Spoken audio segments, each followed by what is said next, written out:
மகாதேவா, எவ்வாறு தாங்கள் என்னை பாதுகாத்தீர்களோ அவ்வாறேதான் பிரபஞ்சத்தையும் தாங்கள் பாதுகாத்து வந்தீர்கள்.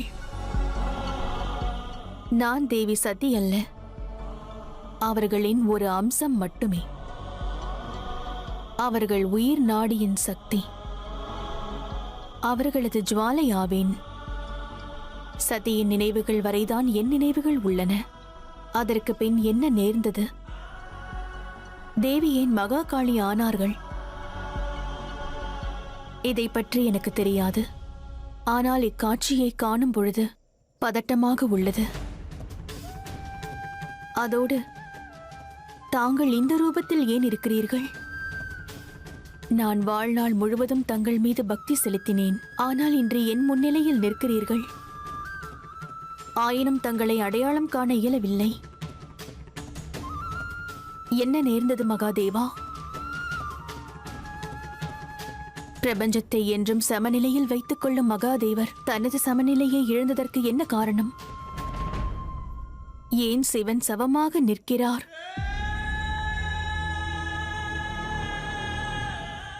ஏன்?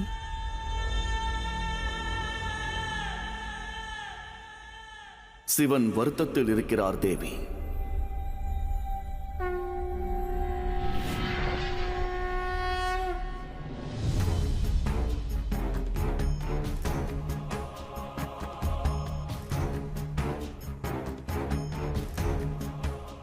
குரோதத்தில் இருக்கிறார் இப்பிரபஞ்சத்தின் மீது. ஒருவேளை பிரபஞ்சத்தை பேணி காக்கும் என் மீதும் இருக்கலாம். தங்கள் மீது எந்த வருத்தமும் இல்லை. வருத்தம் இல்லை என்றாலும் என் செயலில் திருப்தியும் இல்லை அல்லவா? தாங்கள் முக்காலத்தையும் அறிந்தவர். தங்களுக்கு நன்றாக தெரியும், வரவிருக்கும் காலத்தில் பிரபஞ்சத்திற்கு தங்களது உதவி நிச்சயம் தேவைப்படும் மகாதேவா. காலத்தை மகா காலனால் மட்டும்தான் கட்டுப்படுத்த இயலும் அல்லவா?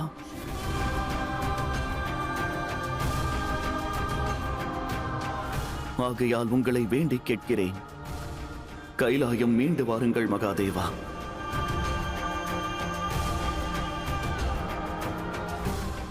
கைலாயம் அது ஓர் ஸ்தலம் மட்டுமே ஆகாது. சிவனும் சக்தியும் குடும்பமாக வாசம் செய்யும் இடம். குடும்பமே இல்லாத பொழுது அங்கு வாசம் செய்வதற்கு இல்லமிருந்தும் என்ன பயன்?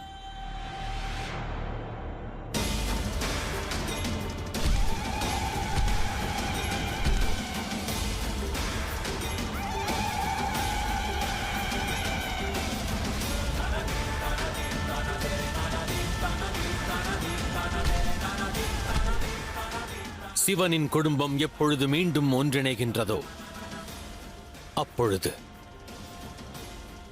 தாங்கள் என்னை அழைக்க வேண்டிய அவசியம் இருக்காது.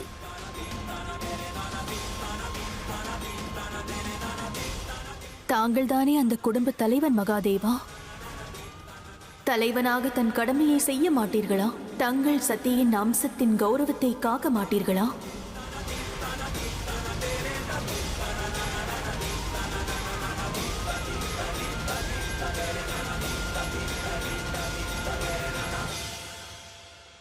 மகாதேவா,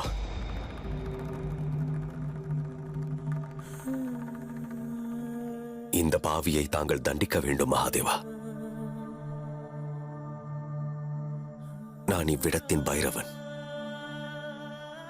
ஆகையால் தேவி பார்வதியை உள்ளே வரவிடாமல் தடுத்தேன். அது நான் இழைத்த மாபெரும் பாவமாகும். என்னை தண்டியுங்கள் மகாதேவா. உனக்கு தண்டனை அல்ல, ஆசிகளையே வழங்குகிறேன். உன்மதன் என்றால் ஆனந்தமயம் என்றர்த்தம். நீ ஆனந்தம் யாவையுமே துறந்து பைரவனாக கடமையை நிறைவேற்றினாய்.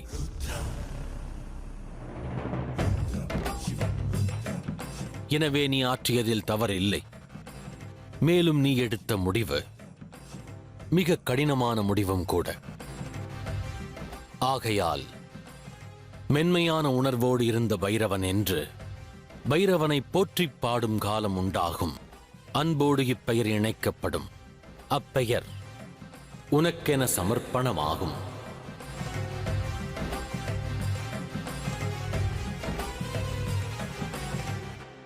ஹர ஹர மகாதேவா.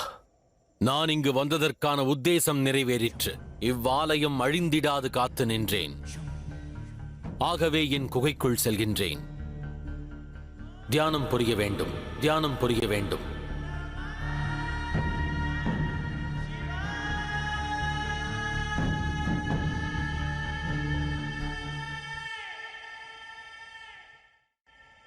தாங்கள் ஜகத் ரட்சகன் அல்லவா? இப்பிரபஞ்சத்தின் அழிவை தங்களால் தடுக்க இயலாதா?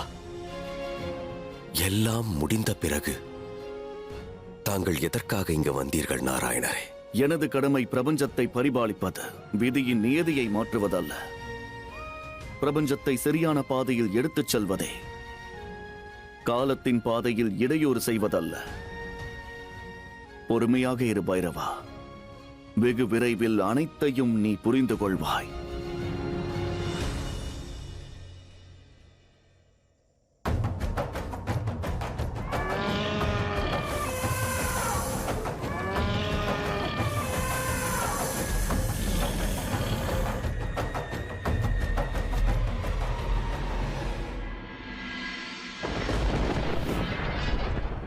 காப்பாற்றுங்கள் பிரம்மதேவா, காப்பாற்றுங்கள். பிரபு, தாங்கள் அளித்த வரத்தை கேடயமாக கொண்டு அந்த துஷ்டன் துந்திபிநாதன் தன் யாகத்தில் 84 லட்சங்கள் உயிரினங்களை பலி கொடுத்து உலகையும் ஆட்கொண்டு தேவராஜனாக வந்து கொண்டிருக்கிறான். இப்பிரச்சனைக்கான தீர்வை தாருங்கள் பிரபு. சொர்க்கத்தையும் புவியையும் காப்பாற்றுங்கள்.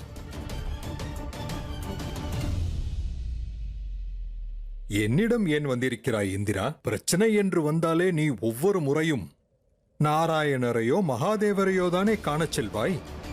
இப்பொழுதும் செல். பேராபத்தல்லவா? சென்று மகாதேவரிடம் உதவி கேள். உண்மையான மரியாதையை நீ எப்பொழுது தர விரும்புகிறாயோ அப்பொழுது இங்கு வா.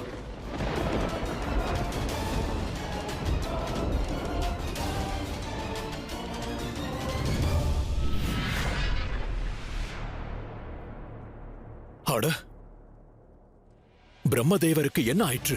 பிரபஞ்சம் பேராபத்தில் உள்ளது. பிரம்மதேவர் இப்பொழுது கௌரவத்தை பற்றி பேசுகிறார். ஆனால் இந்நிலையில் நான் என்ன செய்வேன்?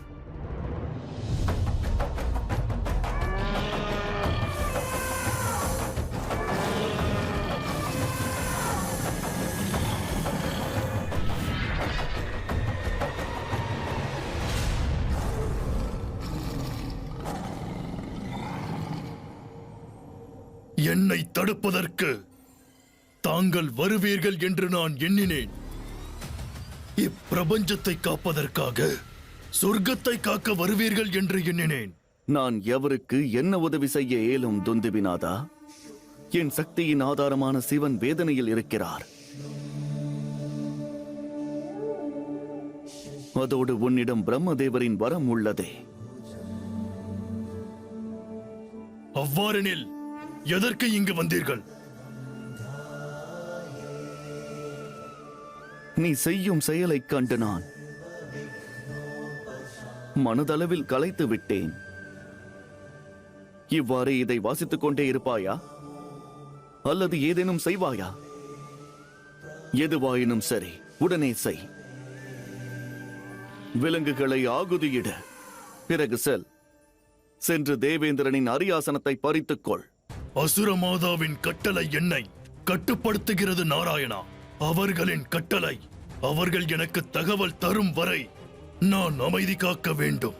மீண்டும் அந்த சிவன் சவமாக மாறிய பிறகு அவர்களது தகவல் எனக்கு கிட்டும்.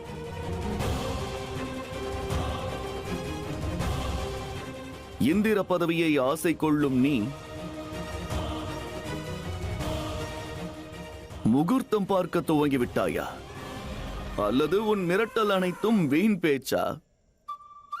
சாதிப்பதற்கான துணிச்சல் இல்லாவிடில் எதற்கு இந்த முயற்சி? நாராயணா,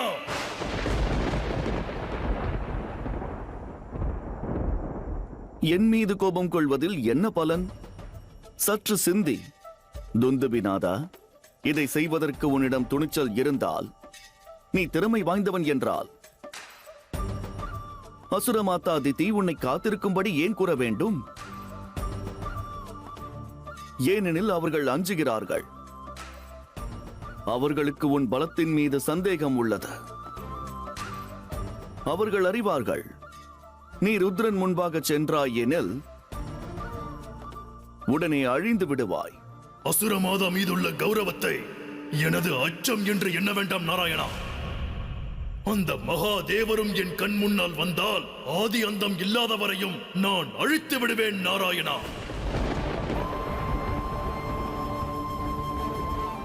அவ்வாறென்றால் உன்னை எதற்காக அசுரமாதா இங்கு காத்திருக்க சொன்னாள்? அற்புதம்!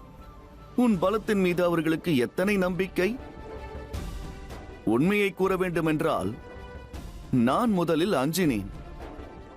இப்பிரபஞ்சம் உன்னை அசுர வீரன் என்று நினைவில் கொள்வார்களோ என்று. ஆனால் என் அச்சம் விலகியது.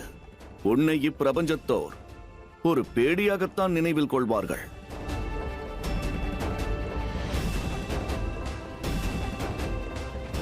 தேவராஜனாக இருந்து அண்ட சராசரத்தையும் ஆள நினைக்கும் இவன் வேறு ஒருவரின் கட்டளைக்கு கட்டுப்பட்டு இருக்கிறானே.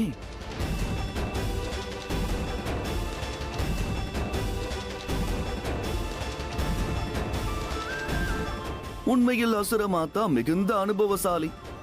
அவர்களது புத்திசாலித்தனத்தை பாராட்ட வேண்டும். அவர்கள் முடிவெடுத்து விட்டால் பிறகு சரியாகத்தான் இருக்கும்.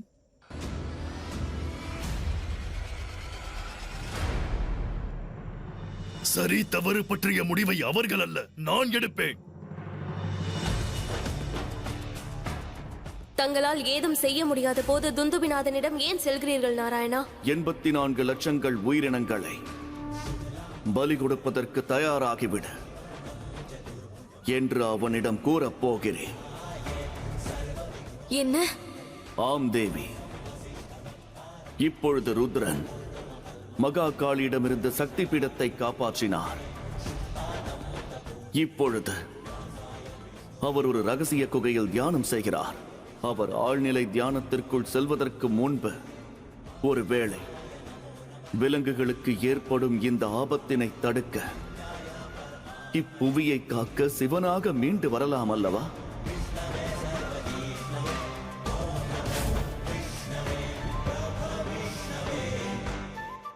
வெகு விரைவில் மகாதேவர் குகைக்குள் சென்று தியான நிலையில் அமர்ந்து விடுவார். பிறகு அவர் வரமாட்டார். துந்துபிநாதனின் அக்கிரமத்தை எவராலும் எதிர்கொள்ள முடியாது. உங்கள் வாழ்க்கைக்கான முடிவு மற்றும் என் வளர்ச்சிக்கான நேரம் வந்துவிட்டது. விலங்குகளுக்கெல்லாம் கட்டளையிடுகிறேன், பள்ளத்தாக்கில் விழுந்து உயிரை துறந்து விடுங்கள், உயிரை துறந்து விடுங்கள். எனது இந்த யாகத்தில் உங்களை ஆகுதியிடுங்கள்.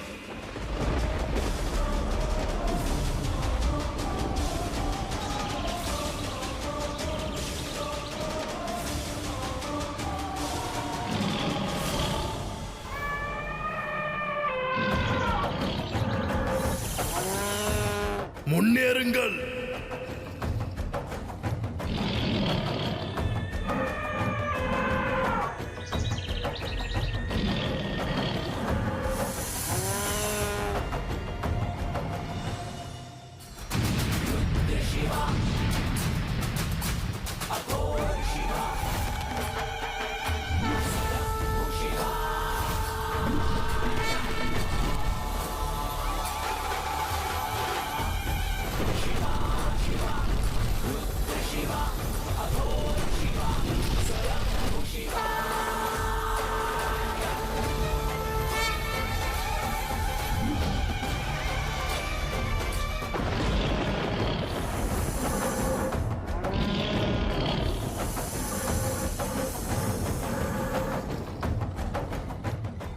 என்ன நடக்கிறது இங்கே?